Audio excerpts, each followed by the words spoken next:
Yo quisiera comenzar con un planteamiento un poquito de dónde estamos y cuáles son los principales problemas que tenemos en el modelo de prestación, o por lo menos cómo los vemos desde el Ministerio de Salud. Primero un poquito de cifras. Primero un planteamiento frente a lo que no tenemos. Realmente en Colombia es una lástima, verdaderamente es una lástima que después de 20 años no podamos tener en el sistema de salud información consolidada, comparable y trazable de información sobre IPS privadas.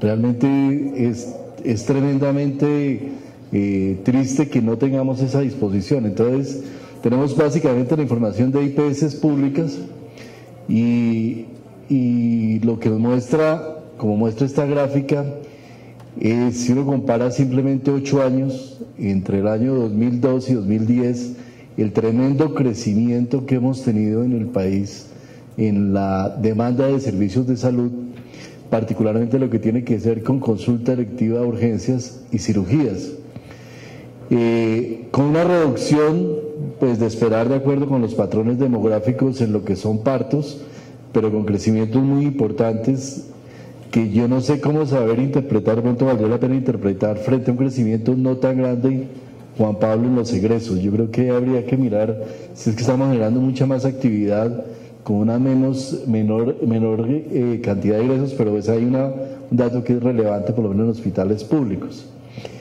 En cuanto a uno lo mira en términos de producción en las IPS públicas, por lo menos ve uno este crecimiento tan tremendamente grande, 54% en crecimiento, y estoy casi seguro, me atrevería a apostar, que en las IPS privadas el crecimiento es todavía aún mayor. Y el número de actividades que tenemos a lo largo del tiempo se nos han venido creciendo. La tendencia de crecimiento tanto en consultas selectivas como urgentes lo ilustra de manera preponderante, pero que obviamente hay que tener en cuenta que lo urgente es más que todo en hospitales de segundo y alto y tercer nivel. Y esta no se alcanza a ver, obviamente, como por esos números tan pequeños, pero me parece muy importante ilustrarla. Y dice básicamente el número, un caso nomás frente a parto normal espontáneo, las diferencias que tenemos entre el sector público y el sector privado. En el nivel nacional en Colombia, la relación entre parto normal espontáneo, atendido en medicina general y por médico especialista en entidades de naturaleza pública, es prácticamente de 1 a 4, es decir, 4 partos son atendidos por personal de medicina general y un parto por personal de medicina especializada.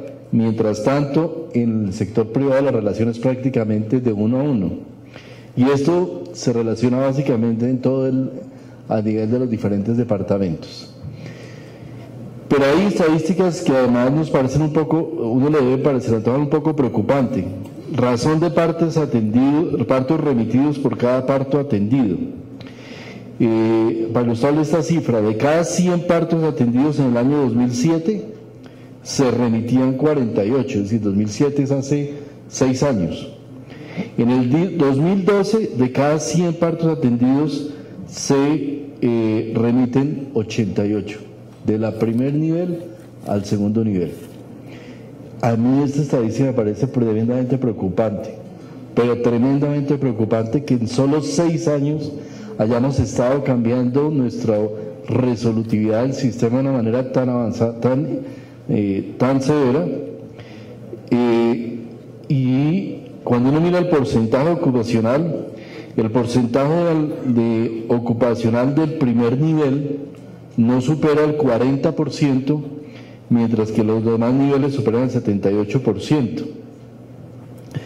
Por otro lado, y respondiendo un poco a la primera pregunta que hacía Ramón Abel, en términos de consulta médica preventiva, si uno mira los años 2003, 2008 y 2010, realmente no hemos avanzado prácticamente nada. Esta es la estadística, la gráfica que muestra por diferentes quintiles de ingreso. Se ha mejorado algo en el primer quintil, que es la gráfica superior al lado izquierdo, pero pero en los demás quintiles el aumento relativamente, especialmente entre 2008 y 2010, es muy pequeño, pero además hay una diferenciación que muestra una inequidad bastante marcada entre los quintiles, el quintil más pobre y el quintil más rico, lo cual es verdaderamente significativo. Cuando uno ve en la gráfica de abajo, que es la consulta odontológica, las diferencias entre quintiles son absolutamente grandes.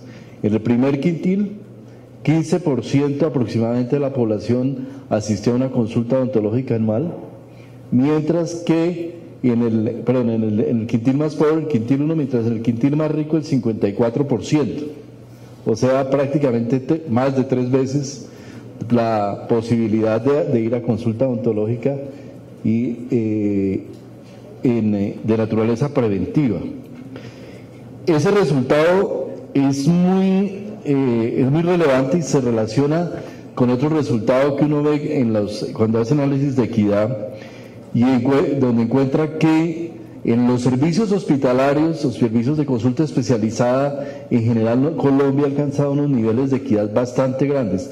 Por decir algo, en el nivel hospitalario, nosotros tenemos la tasa de hospitalización, según la encuesta nacional de calidad de vida, tenemos una tasa de hospitalización de casi el 8%, que es un indicador muy similar al de la encuesta nacional de salud, que probablemente es una de las más altas de Latinoamérica. Por dar un ejemplo, un estudio comparativo que hicimos con México, la tasa de hospitalización en México está en el 4.9%, casi en el 5%, es una tasa de hospitalización tremendamente alta, y básicamente no hay diferencias cuando uno aplica el índice de concentración, que es como una especie de índice de Gini o el índice de inequidad horizontal.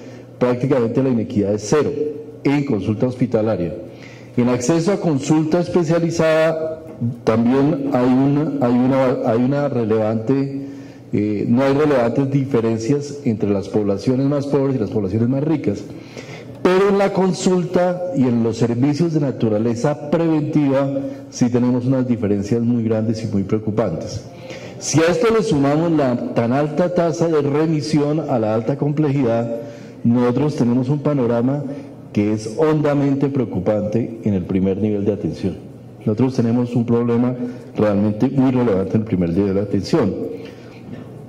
Tenía aquí la tasa de hospitalización, la tasa de ocupación en el primer nivel de atención llega apenas al 40%, mientras tanto la tasa de ocupación en el tercer nivel está en el 95% de los hospitales públicos que estudiamos. Es un primer nivel muy poco utilizado, con una muy poco utilizada la oferta y con muy baja capacidad resolutiva. Nosotros creemos que esto tenemos la necesidad realmente de hacer un cambio relevante en lo que implica el primer nivel de atención, y me atrevería a decir, doctor Ramón Averri, doctor Juan Pablo, doctora Heidi y doctor, que el reto de los servicios en Colombia en este momento está en esa baja complejidad, en los servicios primarios. ¿Cómo abordar los servicios primarios de atención? Y cómo integrar aquello que llamamos media complejidad frente a un modelo de servicios, frente a un modelo de prestación. Con base en esos resultados, nosotros planteamos en la reforma de salud un planteamiento que busca de alguna manera recuperar esto, pero que creemos que hay que necesariamente construir y reconstruir de alguna manera.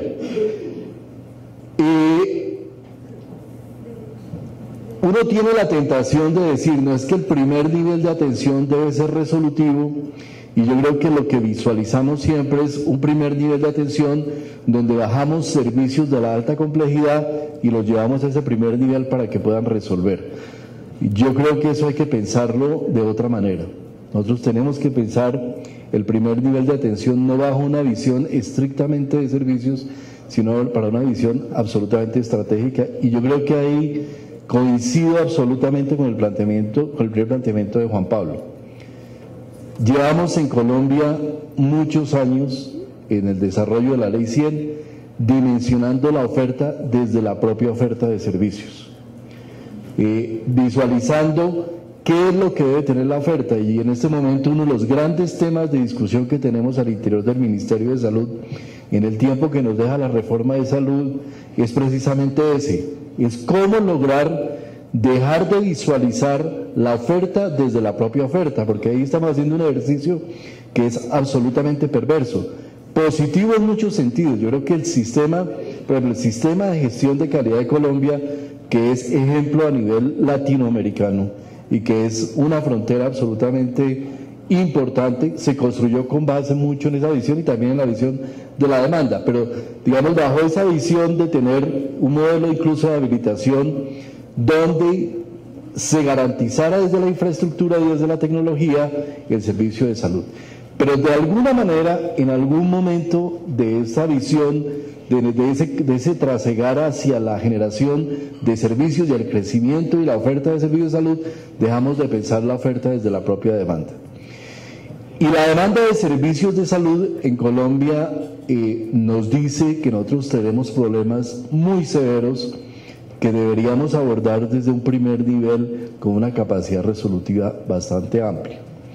Un poco el planteamiento que está en la reforma de salud es ese que planteamos allí a nivel de este gráfico, en términos de estructura. Y la duda subsiste principalmente en lo que llamamos los servicios primarios. ¿Qué debemos llamar servicio primario de atención y cómo debemos enfocar dichos servicios? En primer lugar, creo que la ley 1438 hizo un avance bastante importante al invitarnos a ver hacia afuera de la propia infraestructura de servicios. Y creo que ese es un movimiento que está dándose por toda Latinoamérica en general, donde Brasil, otros países están abordando cómo llegar a la comunidad para hacer mayor inducción de demanda. Una duda grande ahí es cómo debe interactuar ese modelo de búsqueda activa de pacientes y de búsqueda de riesgos, de minimización de riesgo, con las acciones de naturaleza colectiva que están a cargo de los municipios del país. Pero digamos que ha habido un avance y ese modelo debe funcionar y debe avanzar en Colombia de una manera relevante, sobre todo para las poblaciones de probablemente estratos 1, 2 y 3, donde el modelo comunitario es un modelo funcional que nos puede ayudar a inducir demanda, nos puede ayudar a identificar los problemas más severos de morbilidad en la población y actuar sobre ellos. La duda ahí que tenemos es cómo asegurar, y el otro día lo hablaba con alguna gente del Ministerio de Salud de Brasil, cómo asegurar que ese tamizaje, esa búsqueda de los problemas, esa búsqueda de las necesidades, tenga una adecuada capacidad de respuesta a nivel de la infraestructura de servicios primarios. Y ahí digamos que está una gran duda. Segunda duda, ¿cómo lograr llegar a las poblaciones de estratos de mayores ingresos, donde probablemente ese abordaje comunitario no necesariamente funciona y donde hay que tener seguramente otras estrategias ligadas a esa cobertura de población? La segunda duda, una vez resuelto el tema comunitario o planteado el tema comunitario, es qué debemos llamar servicios primarios. Y yo debo confesar que hemos avanzado en diferentes sentidos. La primera visión que tuvimos fue en enero, febrero de este año, que estuvo un poco contenida en la formulación inicial del proyecto de reforma, es resolvamos lo de mayor resolutividad, trayendo algunos servicios de alta complejidad hacia el primer nivel de atención. Básicamente como tratar de diseccionar ese segundo nivel y meter servicios en ese primer nivel de atención. Después de muchas discusiones, incluso discusiones en audiencias públicas, discusiones técnicas al interior del propio ministerio, hemos estado llegando a la conclusión de que definitivamente esa no debe ser la estrategia. La estrategia debe ser buscar que ese servicio primario sea fundamentalmente un servicio de naturaleza ambulatorio. Es decir, que la capacidad de respuesta de ese servicio se dé fundamentalmente desde el ambulatorio y que aquello que llamamos complementario sea esencialmente los servicios de naturaleza hospitalaria, cualquiera que sea los niveles de complejidad que hoy le tenemos. Entonces, digamos que ha habido una evolución en esa visión. Y este cuadro también resume una visión un poquito previa de cómo debería ser el servicio primario. Usted en esa línea de separación que tenemos allí entre el servicio básico y especialidades básicas, se trataba un poco de esa agrupación que tenemos de bajar de alguna manera los servicios de especialidades básicas. Hoy en día, después de básicamente 6 meses de discusión, creemos que en la interfaz entre eso que llamamos servicios básicos y especialidades debemos tener una aproximación estratégica y no solamente de segmentación de servicios. Es decir, la visión no debe ser en los niveles primarios segmentar aún más el servicio, sino generar la posibilidad de una aproximación donde la gestión de riesgo sea lo central en el servicio básico. Y para ello, para nosotros, en este momento el planteamiento central de eso se llama un modelo de medicina familiar.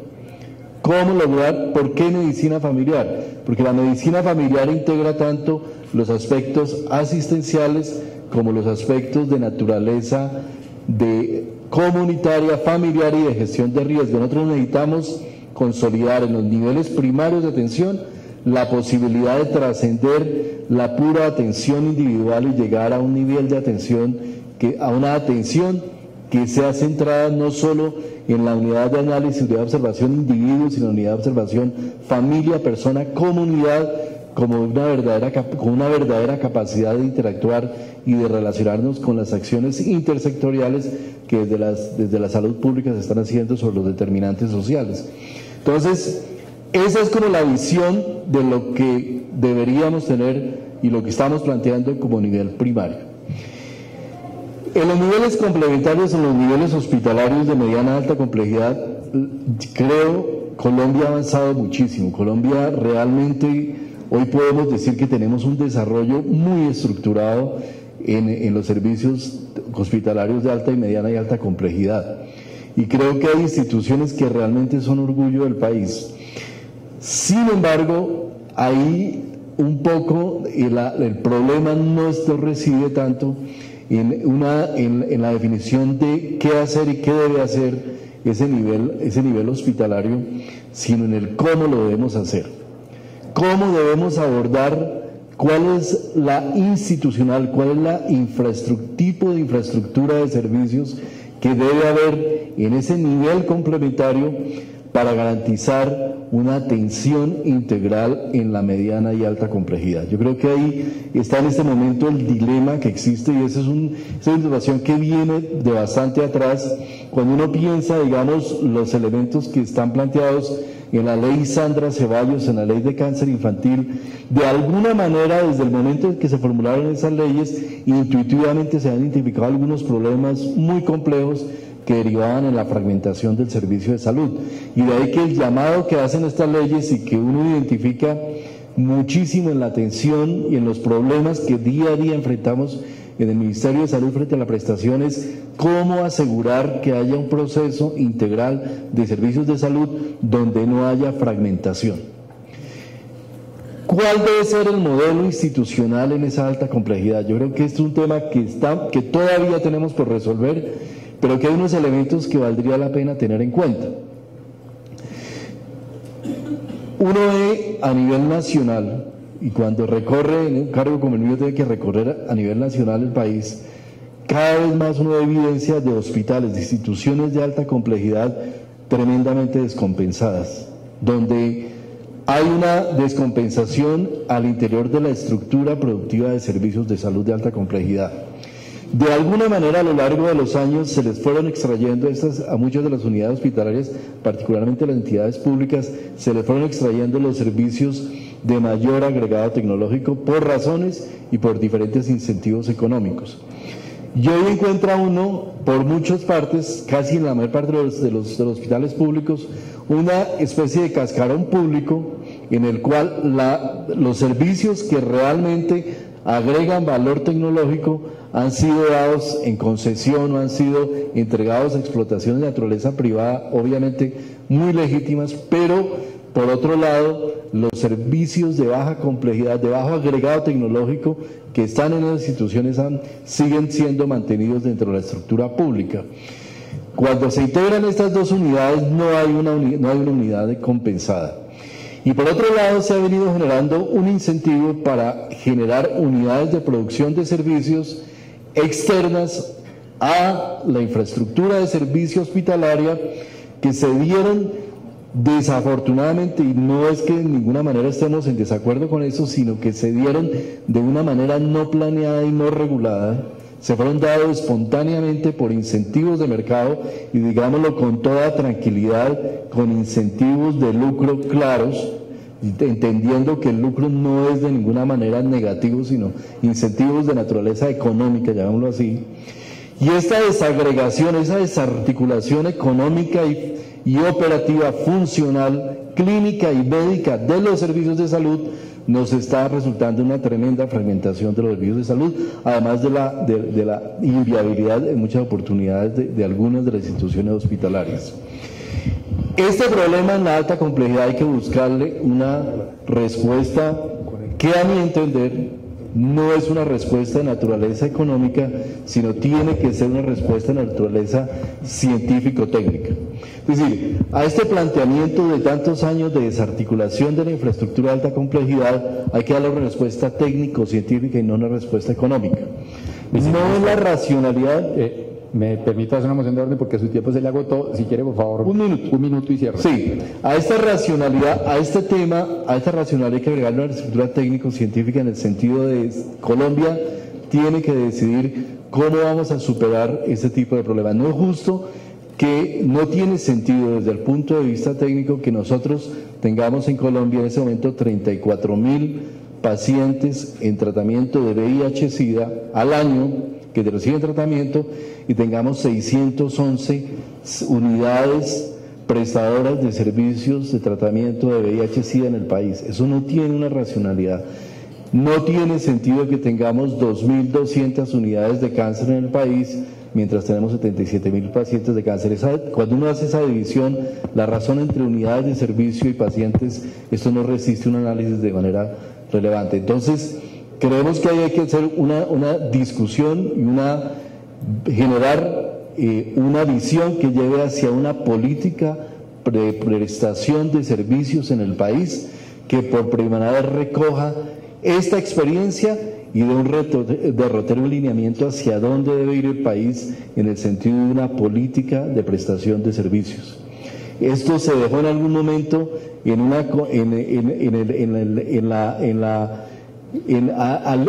al arbitrio de unas visiones económicas y de mercado que puede ser tremendamente relevante y creemos que debe seguir existiendo, pero que hay que recoger de alguna manera desde esa visión de la necesidad y visión del paciente. Muchas gracias.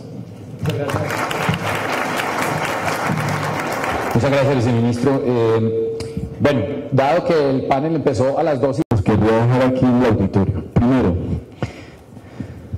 creo que llevamos 20 años construyendo el sistema de arriba para abajo. Y de arriba para abajo quiere decir desde el financiamiento hacia abajo. Y esa lógica tenemos que cambiarla. Si no lo hemos capaz de cambiar esa lógica y empezar a construir también de abajo hacia arriba, desde el servicio, desde la demanda hacia arriba, desde la población y sus necesidades hacia arriba, realmente no vamos a poder avanzar realmente a futuro. Y eso implica un cambio muy importante, sobre todo a nivel del Estado, pero también a nivel de la comunidad. Y cómo pasar de un sistema fundamentalmente prestacional y de un seguro de indemnización, sé que me van a matar acá, pero para mí los dos fallas grandes de este sistema al final los puedo resumir en esas dos visiones.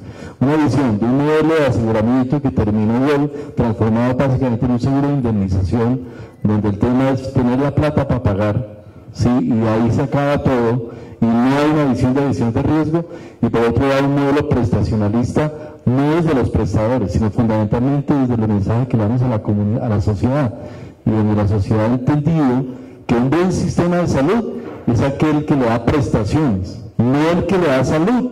Y ese es un tema que yo creo que hay que cambiar de una manera muy relevante. Y el segundo tema es la compartimentalización que yo les tengo que decir desde que entré al ministerio mismo me sorprendí.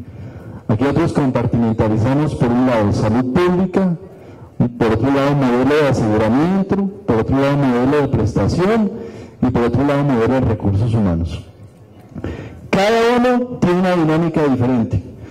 Y ustedes vieron la dificultad que hay para que esas dinámicas se conversen unas con otras y para generar alguna forma de transversalidad. Y los problemas del sistema de salud están en la no poder construir esa transversalidad.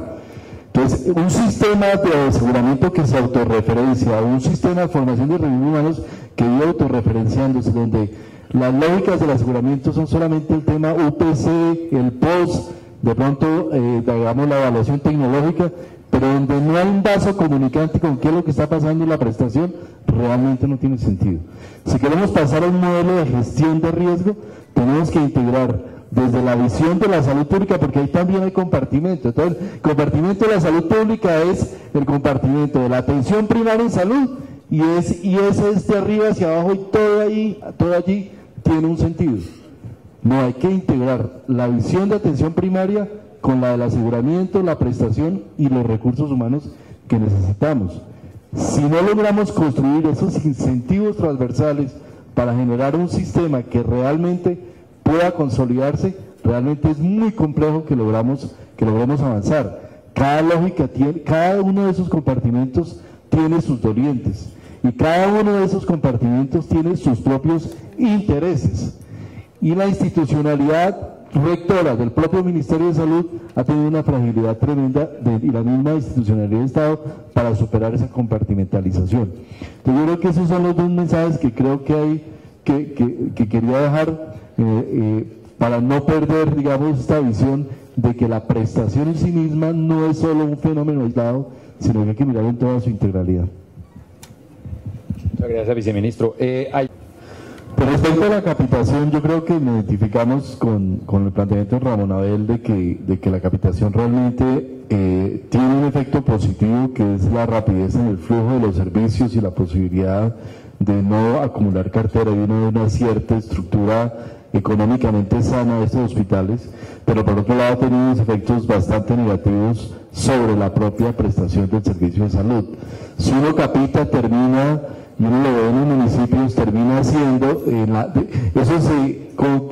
eso se coliga con el hecho de que la farmacia coincidencialmente, la droguería no abre el día de mercado en los municipios pequeños y que el incentivo todo es lo que debemos hacer, remitir hacia otros niveles. La pregunta aquí que queda es hacia dónde debemos avanzar en eso, y especialmente en un ámbito de redes integradas de servicio, porque también la otra realidad que ha habido acá es que ha habido prácticamente incentivos muy fuertes hacia la depredación entre los propios prestadores. Todos los días uno ve proyectos aquí de crecimiento y fortalecimiento de hospitales sin consolidación de la red de servicios de los municipios vecinos, y es realmente increíble que en este momento que estamos haciendo, hemos citado a los departamentos para hacer planes de sostenimiento fiscal y financiero, y que desde hace 2 meses se vienen consolidando red, no hemos podido tener la red de aproximadamente 17 departamentos. Es decir, esto indica que hay un trazo muy grande en consolidar y en ver un modelo de red de servicios. Mucho tiene que ver con la descentralización, con el proceso de descentralización y la forma en que está estructurado el aparato, digamos, político del Estado. Por eso, de alguna manera, tenemos que superarlo, y así, con esas exigencias de plan de sostenimiento fiscal y financiero, es como estamos avanzando en ese tema. Bien, muchas gracias. Hay una pregunta muy particular que Juan Pablo